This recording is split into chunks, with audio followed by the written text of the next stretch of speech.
what is the greatest benefit from collaboration to building sustainable communities? And then what is the greatest challenge of collaboration in this context?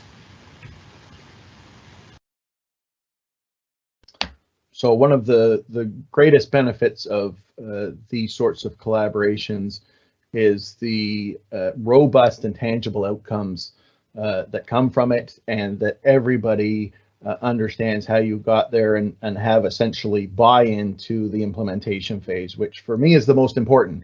Sure, it's good to be writing reports and doing research and analysis and having a diversity of partners involved in the process, but at the end of the day, we need to be acting on the ground to address climate change and to recover species at risk and all sorts of other things.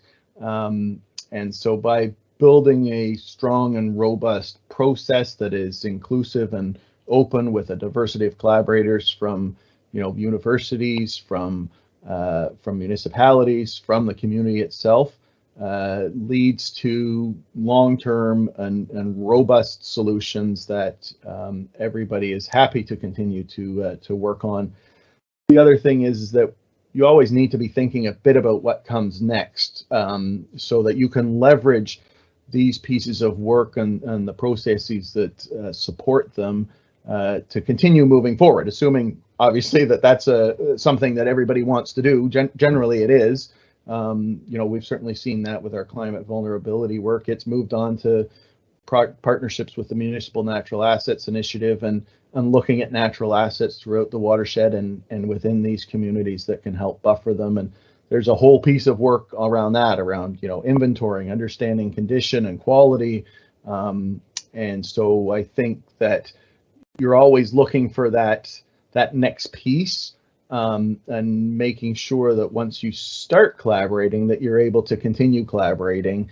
And that's about work, that's about people, that's about resources, both human and financial, I guess. That's always a big piece of it, to continue that forward. And you want to avoid breaks along the way if at all possible. That is fantastic. And then just one last part, if you could speak to what are some of the challenges of cooperation, like for the St. John, but also just for sustainability. Yeah.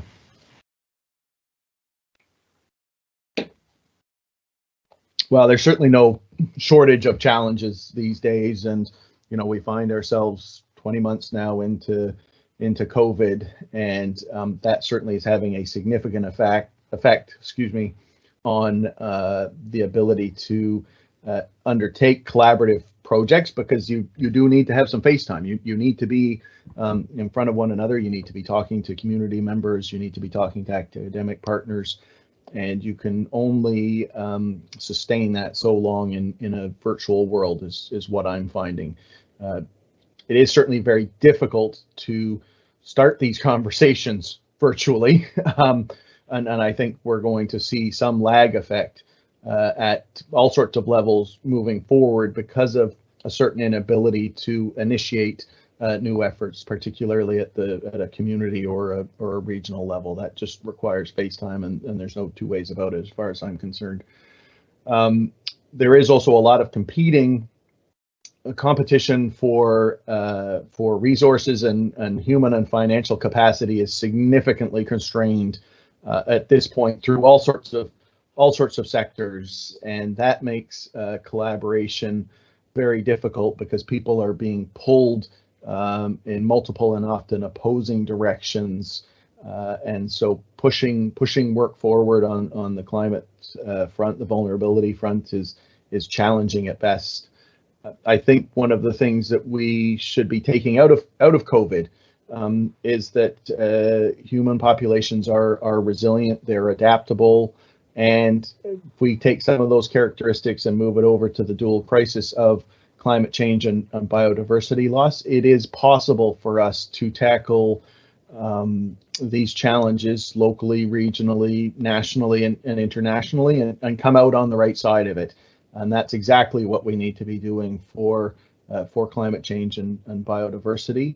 And it will just take some time to hopefully transition the skills and the understanding as we move out of COVID recovery stage to these other areas that just absolutely need our attention now going forward in the next decade.